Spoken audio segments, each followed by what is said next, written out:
Kegagalan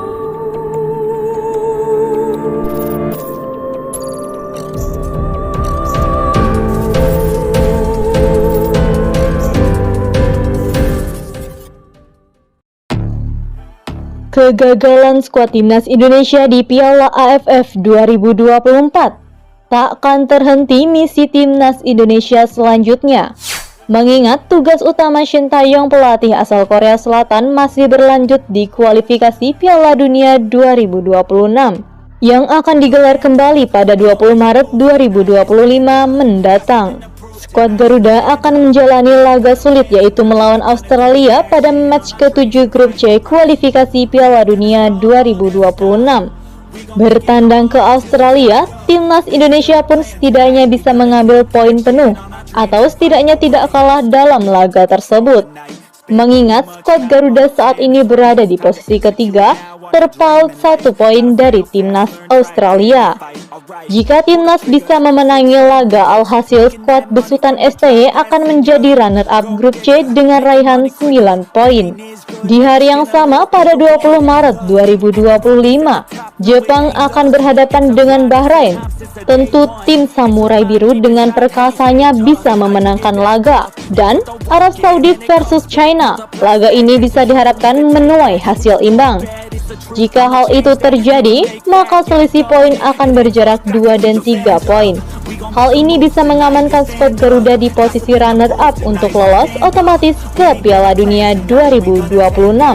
Dengan syarat timnas Indonesia menang dengan Australia baik saat laga kandang melawan Bahrain 25 Maret 2025. Lalu di laga kandang terakhir timnas melawan China pada bulan Juni 2025. Dengan begitu, hasil di laga lain tak akan mempengaruhi.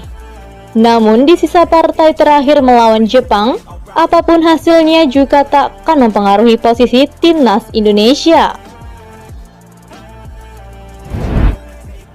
Jelang melawan Australia pada pertemuan pertama, skuad Garuda sempat berhasil menahan Socceroos tanpa gol pada pertemuan pertama di Stadion Utama Gelora Bung Karno 10 September 2024 lalu. Kini skuad Merah Putih harus berhati-hati saat bermain di markas Australia. Pasalnya, kubu lawan juga memiliki ambisi untuk bangkit setelah melewati 3 pertandingan beruntun dengan hasil imbang. Saat ini Australia berada di peringkat kedua dengan koleksi 7 poin dari 6 laga. Jika saja berhasil membawa kemenangan, peluang skuad Merah Putih untuk melaju ke Piala Dunia 2026 bisa semakin terbuka. Setelah melawan Australia, timnas Indonesia akan kembali ke Jakarta untuk menjamu Bahrain. Menurut jadwal, partai ini bakal berlangsung di Stadion Utama Gelora Bung Karno pada 25 Maret 2025. Bahrain tentu akan menjadi lawan yang paling harus ditumbangkan skuad Garuda pada fase ini. Timnas Indonesia sempat mengalami nasib pahit setelah kemenangan mereka dizolimi atas gol kontroversial Bahrain pada pertemuan pertama. Dibandingkan seluruh peserta di grup C, Bahrain tentu jadi lawan yang paling memiliki nilai emosional bagi supporter timnas Indonesia. Tentu saja, ambisi mempersembahkan 3 poin bakal jadi target yang diusung Jaitsus CS. Setelah fase Maret 2025 berakhir, timnas Indonesia dijadwalkan bakal menghadapi China pada 5 Juni 2025. Ini menjadi pertandingan ke-9 bagi skuad Merah Putih untuk bersaing menuju Piala Dunia 2026. Jika mengacu pada hasil putaran pertama, skuad Garuda memang kalah dengan hasil, namun tak begitu buruk dibandingkan The Dragons. Hanya saja, timnas Indonesia kalah efektivitas dalam menciptakan dan memaksimalkan peluang ketika bertanding di kandang lawan. Duel kali ini juga bakal menjadi momen penentu kelolosan anak asuh Shin Tae-yong.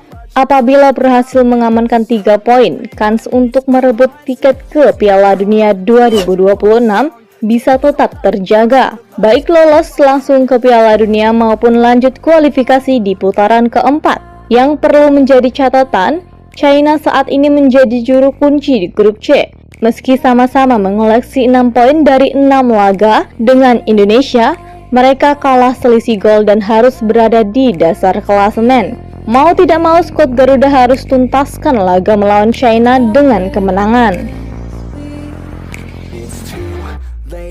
Now I remember everything and how careless we could be. Tak bisa dipungkiri, Jepang adalah lawan yang paling berat pada pertandingan terakhir grup C putaran ketiga kualifikasi Piala Dunia 2026 zona Asia. Skuad Garuda sudah merasakan kedikdayaan Samurai Biru saat dihajar 0-4 pada pertemuan pertama. Padahal ketika itu timnas Indonesia bermain di kandang, yaitu di Stadion Utama Gelora Bung Karno. Pertemuan kedua ini nantinya bakal berlangsung di markas timnas Jepang. Menurut jadwal, duel kedua tim akan berlangsung pada 10 Juni 2025 sekaligus jadi partai terakhir skuad Garuda. Anak asuh Hajime Moriyasu tersebut tampaknya masih jadi lawan yang sulit diimbangi oleh Indonesia. Apalagi mereka sudah membuktikan keganasannya pada 6 pertandingan pertama. Jepang sukses menang 5 kali dan 1 kali meraih imbang. Produktivitas golnya juga sangat mentereng karena sudah menghasilkan 22 gol. Ini menjadi catatan tertinggi tak hanya di grup C tetapi juga di seluruh peserta putaran ketiga. Jumlah kebobolannya juga sangat minim karena tim Samurai Biru kemasukan 2 gol saja. Sekali lagi, apapun hasilnya melawan Jepang takkan mempengaruhi. Perlu diketahui, timnas Indonesia hanya butuh 9 poin saja untuk rebut 1 tiket lolos otomatis Piala Dunia 2026 dengan total keseluruhan poin akhir timnas yaitu 15 poin. Tak hanya itu, Ole Romeni menjadi sorotan utama dalam daftar pemain naturalisasi baru.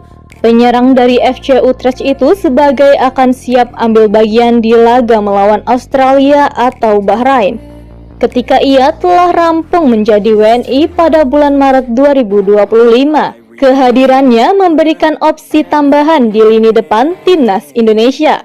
Romeni bukan hanya memperkuat serangan, tetapi juga membawa pengalaman berharga dari Liga Eropa.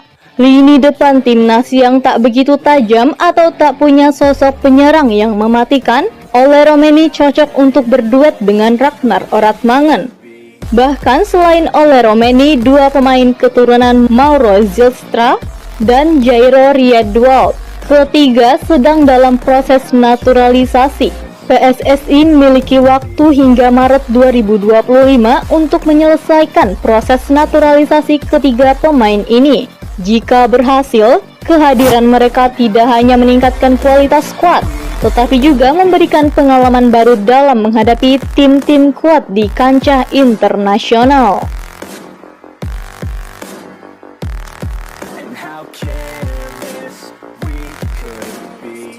Jika proses naturalisasi berjalan lancar, mereka diharapkan bisa tampil pada laga melawan Australia pada 20 Maret 2025.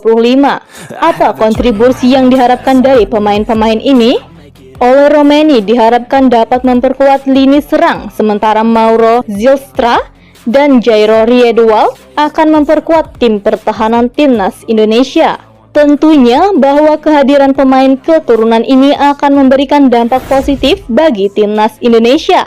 Tak ayal dengan skuad seperti ini jika para pemain mempunyai chemistry dengan baik.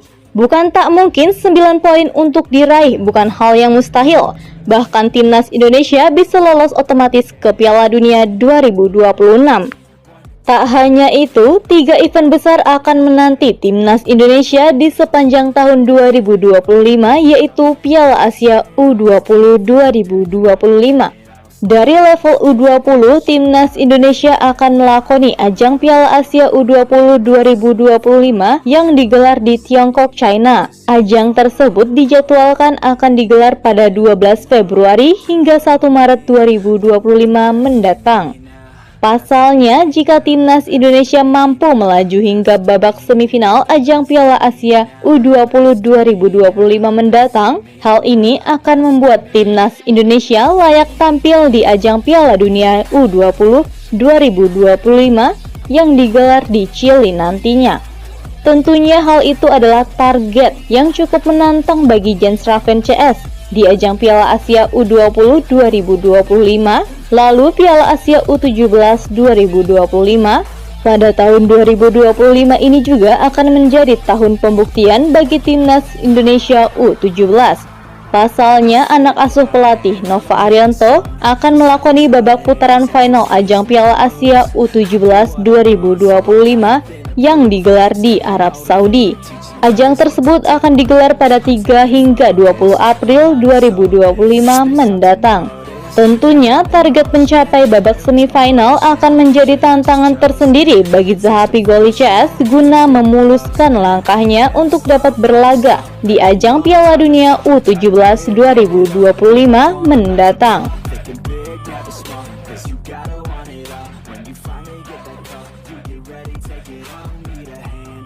Dan terakhir, SEA Games 2025. Di tahun 2025 ini pula ajang olahraga terbesar di kawasan ASEAN, yakni SEA Games juga akan kembali digelar. Ajang kali ini akan digelar di Thailand sebagai tuan rumah pada 7 hingga 19 Desember 2025 mendatang.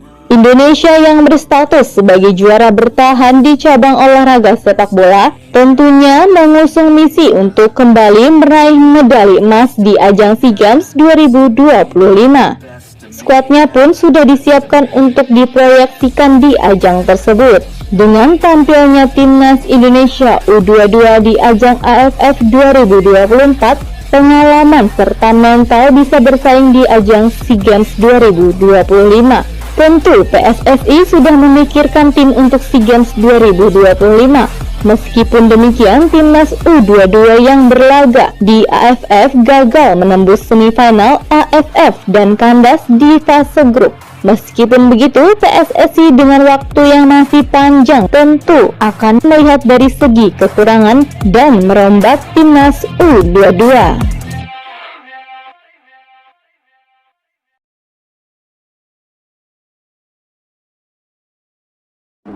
Merujuk ke timnas Indonesia senior yang akan bertanding habis-habisan di 4 laga sisa grup C putaran ketiga kualifikasi Piala Dunia 2026 zona Asia.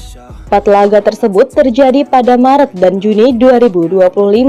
Jika menjadi salah satu dari 2 tim terbaik di grup C, Indonesia dipastikan bakal merebut tiket ke Piala Dunia 2026.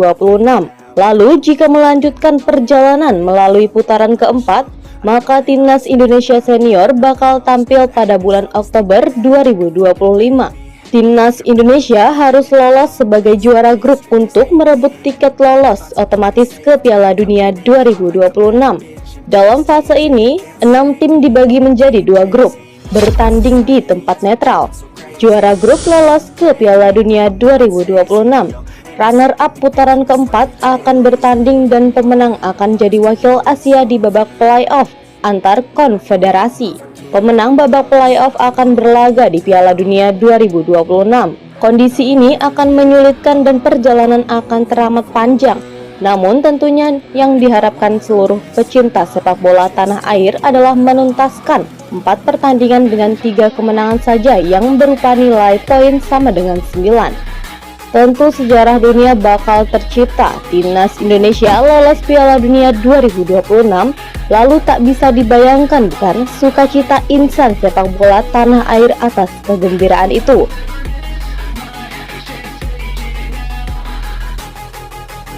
Bravo Timnas Indonesia. Keep your friends tight and your family in sight. Never cease to fight for the things you think